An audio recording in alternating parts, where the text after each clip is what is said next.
guys? Here I am back again doing some more Christmas horror. Earlier in the week I did a Christmas horror novel, so I thought I'd do a couple Christmas horror movies, like to round out the week. I am actually going to do another one on Sunday. I'll tell you what it is at the end, because I've already watched it. I just haven't got ready to do it yet. But this one here I watched the other day, and this one was pretty damn good. I have to say, this is a newer Christmas movie, and this is called Christmas Bloody Christmas, and this was from 2022, and it's on Shudder. And I actually picked this one because it was written and directed by Joe Begos. Now, I kind of feel like people that are real into more like recent horror and stuff like that probably know who Joe Begos is. He actually wrote and directed a couple of pretty well-regarded flicks like in the last couple of years, including the 2019 film VFW, which was like a really awesome like kind of action horror kind of film. And he also did a movie called Bliss, which was kind of like this acid trippy kind of, I guess it's kind of a quasi-horror movie, I sort of. And that also came out in 2019. I think we've reviewed both of those at some point, like me and Tom did.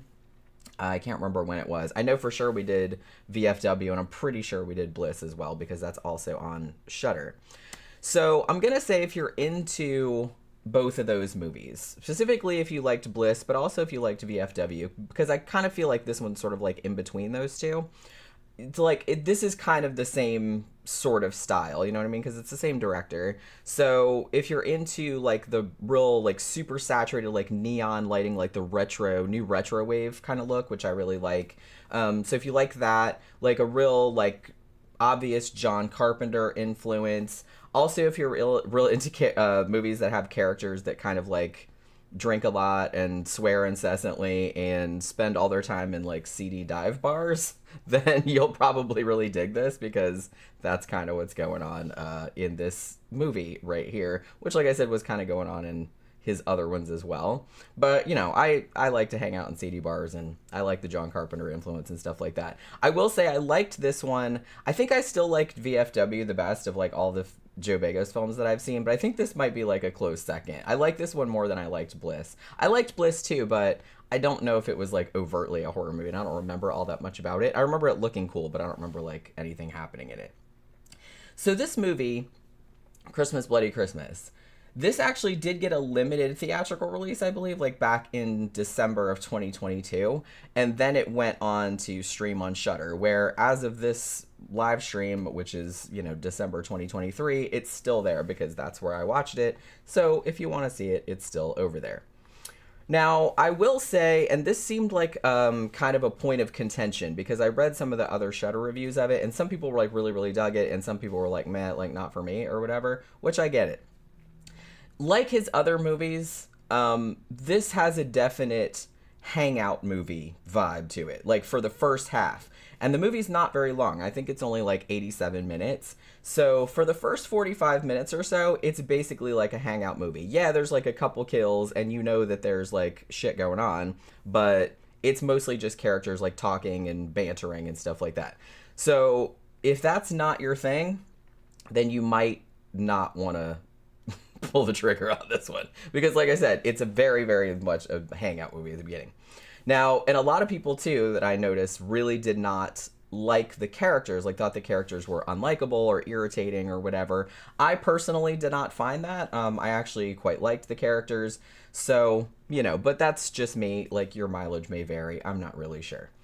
But I will say that once that part, like once that first 45 minutes of hangout is over, and like once kind of the rubber hits the road, you know what I mean?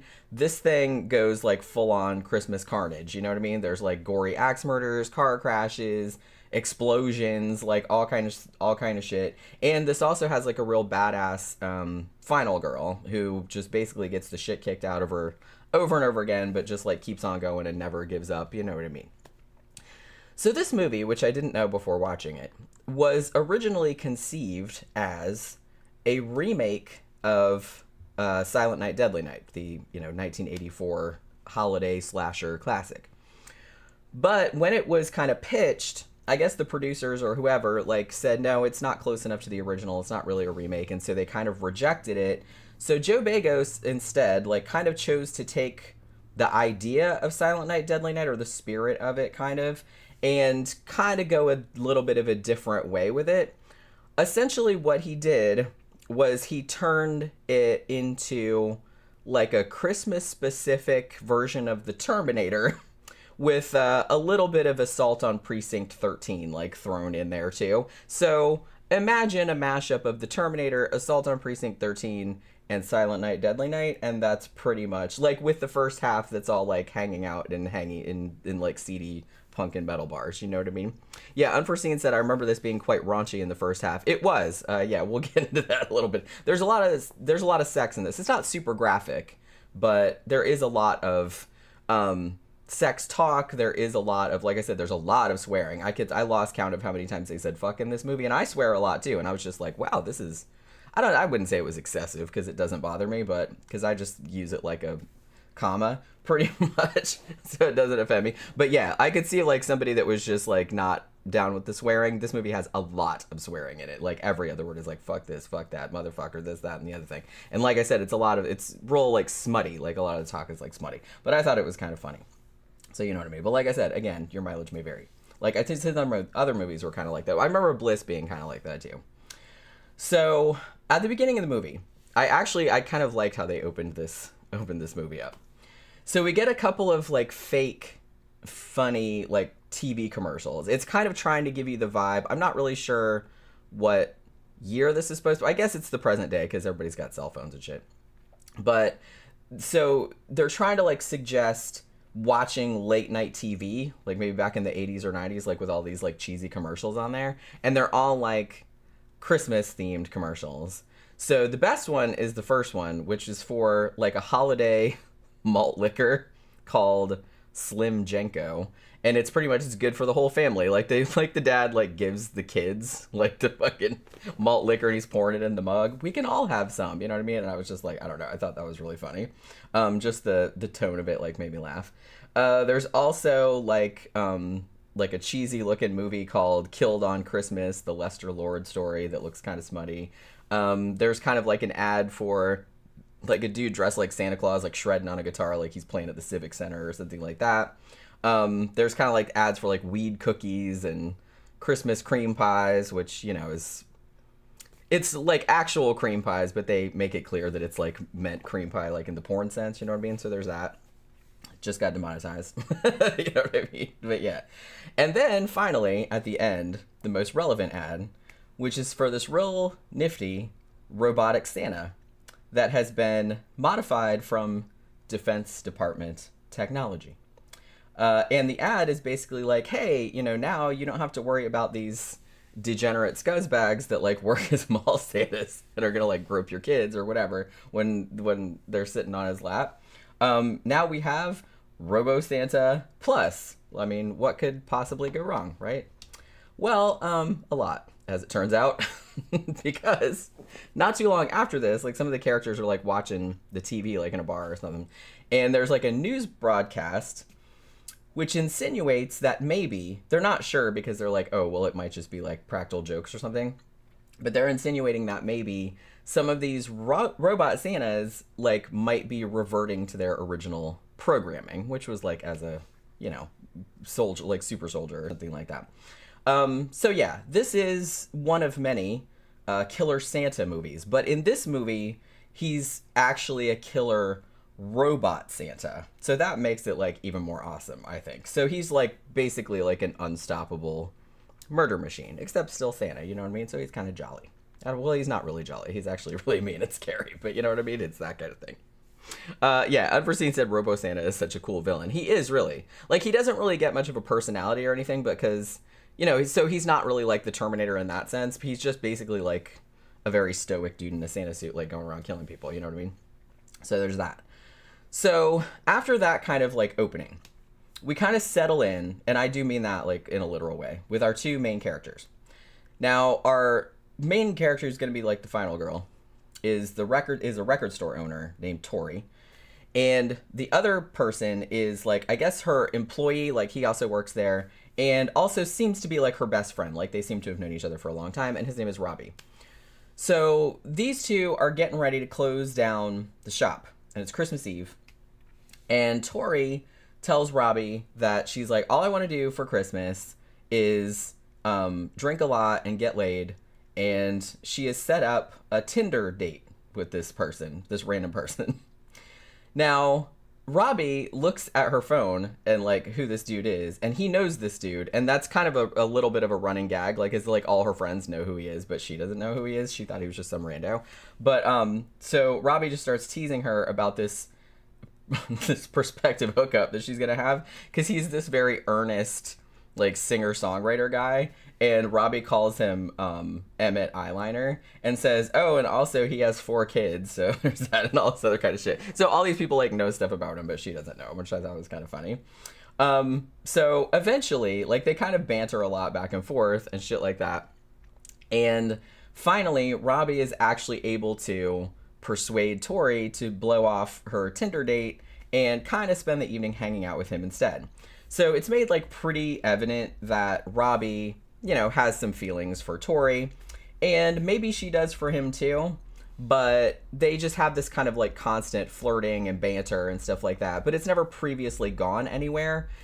Tori seems kind of reluctant to get involved with him. She says because he's her employee and like shit like that, but you can tell that she's kind of like not real into like getting into relationships. You know what I mean? She just like wants one night stands and shit like that, 'cause she doesn't want to commit, or I guess that's the impression I got anyway.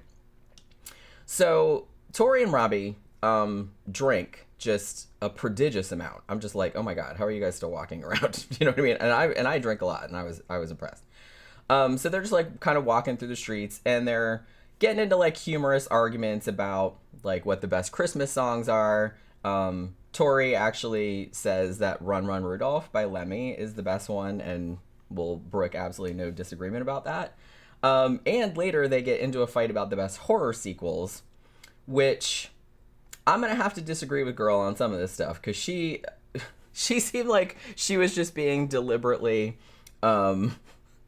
she was just being deliberately that kind of way, where they were like, well, obviously Aliens is the best sequel, you know, to Alien or whatever. But she's like, no, Alien Covenant. And everybody's like, come on, no. However, I will say that she argued that Book of Shadows, Blair Witch 2, was better than Blair Witch Project. I wouldn't go that far, but I will agree that Book of Shadows, Blair Witch 2 is unfairly maligned. I will go that far. Because I thought it was like a pretty good movie. I don't think it was better than the first one. It's a lot different. Maybe I'll review it one of these days, because I haven't seen it in a long time.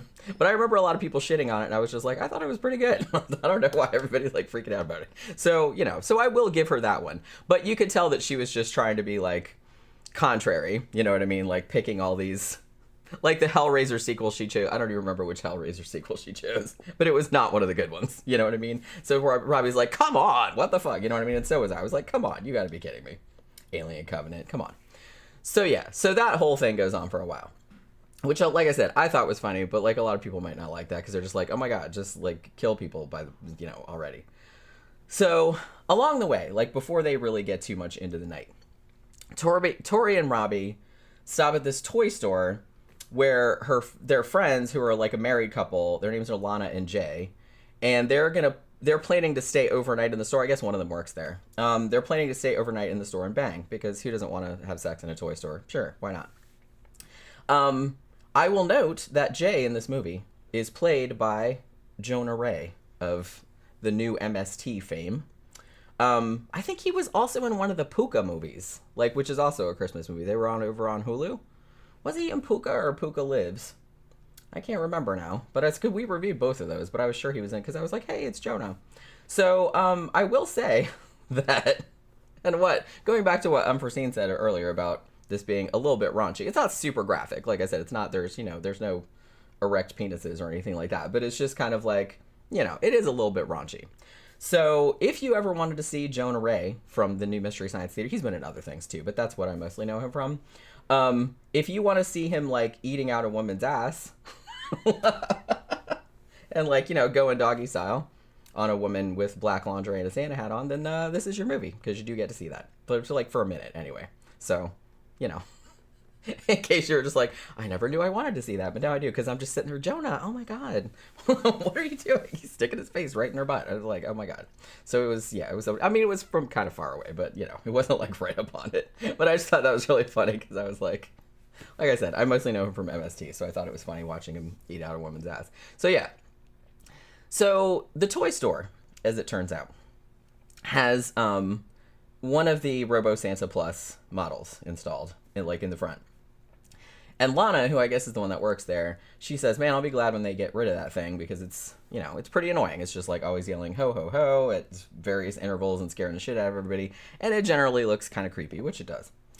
And her and Jay also make some jokes about, this Santa's going to like join us in our sexual escapades this evening and shit like that. So they make a lot of, like I said, there's a lot of sex jokes in this. So that all happens. And then Tori and Robbie leave to go to another bar. And after that happens, the Robo Santa, just like you're waiting for, does actually come to life, I guess, but it's still like a robot. So it starts walking around on its own, is what it does. And it gets an axe from the firebox that's in the store and pretty much just hacks Lana and Jay to death while they're in the middle of things. You know what I mean? So there's that. Actually later on, Tori and Robbie are passing the toy store. And they hear screaming coming from in there, but they assume it's oh, they're really having a good time in there. You know what I mean? So, haha, it's like that kind of stuff. It's not as cheesy as I'm making it sound, but like I said, there is a lot of sex humor in this. So while they're walking around, Tori finally asks Robbie to come back to her place. They're pretty drunk at this point. They're still upright though. It's come back to my place and we can finish up this whiskey bottle that we've been working on. But she makes it very clear that they will not be having sex, which to me says oh, they're absolutely going to be having sex. And they do. Just spoiler alert. Now, they have absolutely no idea as they're just drunk driving, I should say, because they're going toward the house in Robbie's kind of shitbox car. They don't know that the killer robot Santa, has come out of the toy store with the axe. And he's just kind of planning on going on a bloody rampage because he's a robot. It's what the fuck else is he going to do? He's just going to kill everybody.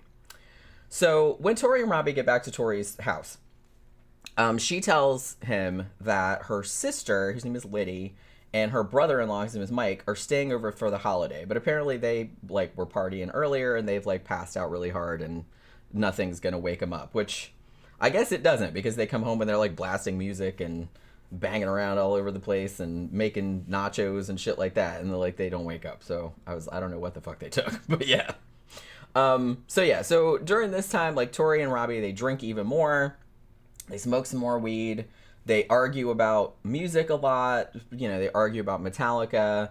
Robbie wonders why she has a 6-hour album of Unsolved Mysteries incidental music, which I was why would you wonder about that? That's pretty fucking awesome. And she's talking about how cool it is and stuff like that. So like I said, it's very somebody said earlier, Unforeseen said it did kind of feel like it was trying to imitate Tarantino dialogue. It did. It had a different flavor to it.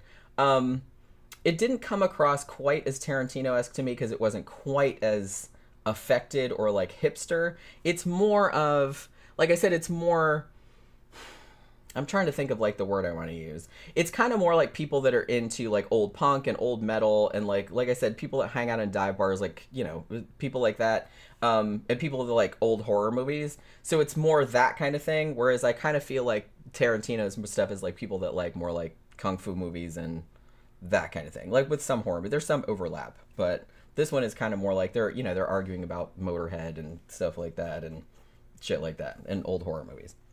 So, but it is kind of similar, I guess. And I don't know, I guess Tarantino stuff sometimes can come across a little try-hard. This didn't really come across as try-hard too much. Every now and then it kind of did, but it didn't really bother me all that much because I related to a lot of the stuff they were talking about, because it was a lot of stuff I like too, so it didn't really bother me. But yeah, but if you're not into that same kind of stuff or you just don't like that kind of dialogue, then it'll probably piss you off. So I'm just telling you that ahead of time. So, yeah, eventually, just as I predicted, Tori and Robbie end up in bed, having what looks like an excellent time. Mostly looks like, I don't know if they actually have P and V, but there's for sure, he sure does go down on her a long time. which is nice. You don't really see that much in movies. I thought that was kind of cool. Well, because they had kind of a conversation earlier about how good he was with his tongue and stuff like that. So it's like, I guess he got to prove it like later on. But yeah, like I said, it's not super graphic, but it goes on for a while. Now, unbeknownst to them, while all of this fun is going on, the killer robot Santa has gone into the house next door to them and is just in the middle of a holiday massacre. There's just like, there's a couple and like a little boy over there. And they get killed in pretty horrible ways. Like the guy, I actually like the way the guy got killed. It was just kind of like axe, and then like he just steps on his head like on the stairs and like smushes it and stuff. It's pretty cool. Now, Tori happens to look out her kitchen window, like when she goes in there to get like a whiskey refill or whatever, and is horrified to see what appears to be a man in a Santa suit beheading a little boy with an axe. Kids get killed in this too, by the way. At least one does. Across through the window, like in her neighbor's living room, because she's like, holy fucking shit, I'm not drunk or high enough. I know I fucking saw that. You know what I mean? So after that point, the movie just like switches into high gear. You know what I mean? Because at this point, like Tori and Robbie and her sister and brother-in-law and like a handful of other characters, like at some point, like the cops get involved. It's kind of a small town, I guess. So it's just like a sheriff and a deputy and stuff. Who the sheriff actually gets introduced earlier at like one of the bars. So all of these characters are kind of trying to escape this relentless Santa Claus, who is essentially like the Terminator. You can't shoot him, like he gets back up, and you can't like blow him up, he gets back up, you know what I mean? It's that kind of stuff. And he's really much like the Terminator. He's just gonna keep killing people. Like there's no reason for it or anything like that. So you just can't really stop him. So yeah, I mean, so this movie, I feel like it's pretty much, especially in the second half, it's pretty much everything you want in a killer Santa movie. And really it's kind of like, but ramped up to like 11, you know what I mean? Like I said, mostly the second half though. The kills are pretty great, are pretty gruesome, which I like. Like people get run over and their heads get split in half and shit like that. It's pretty fantastic. I really like the look of it. Like the lighting is real retro. Like I said, it's very new retro wave looking, and it's kind of, but it's also like real festive, real over the top, because it's all like the Christmas lighting and stuff. So that looks really, really cool. And I liked that the premise just kind of kept it simple and fun. There's no reason for this Santa to have done this. He doesn't have an agenda or anything like that. He's just killing whoever he comes across. You know what I mean? He doesn't care. He's a robot. So I thought that was pretty cool. So there was like no because you know how you'd have some slasher movies, like killer Santa movies, is like taking revenge, you know what I mean? This is nothing like that. He's just a robot and he's just like, killing everybody. So I thought that was pretty cool. The soundtrack and the score also pretty awesome. I like that a lot. That was another point in its favor. Like I said earlier, I did see some reviews complaining that the first part of the movie, which is basically, like I said, just Tori and Robbie hanging out and like bantering back and forth. Some people complain that went on way too long, or they didn't really like the characters, like they thought they were irritating or unlikable or whatever. But like I said, I didn't personally find that. I actually thought the performances of the two leads were really good, were really like naturalistic. And it sort of reminded me of, a lot of like drunken conversations I probably had with my own friends over the years. So, like I said, I feel like if you're into like old punk or post-punk or old horror movies or old metal or something like that, and love to hang out in shitty dive bars, then you will probably like relate hard to these characters, because that's basically what these people are.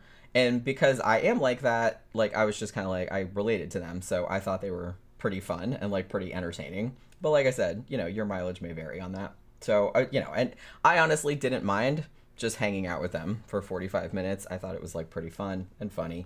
And then, then when the Santa comes and starts his killing spree, like, it gets a lot even more fun, with like lots of gore and things blowing up and shit like that. You know what I mean? So it was kind of fun. Like I said, I also liked the feeling that pretty much no one was safe.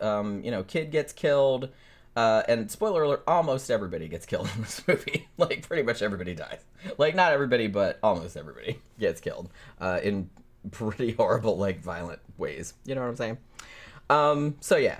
I'm not really sure if this is kind of going to become like an annual Christmas classic for everybody, I actually wouldn't mind putting this into, the Christmas horror rotation, ones that I usually watch every year, because I can totally see myself watching this one again. I actually really did enjoy this one. And it's a pretty solid entry into the, Killer Santa subgenre, of which there are an alarming number of movies. I guess I didn't really... Well, I guess I realized it, but once you, sit down and think about all the Killer Santa movies there have been over the years, I'm like, wow, it's a lot. But I did like that this one had, a little bit of a fresh angle on it, because it's it's a Killer Santa, but also he's an unstoppable robot, so I thought that was kind of neat.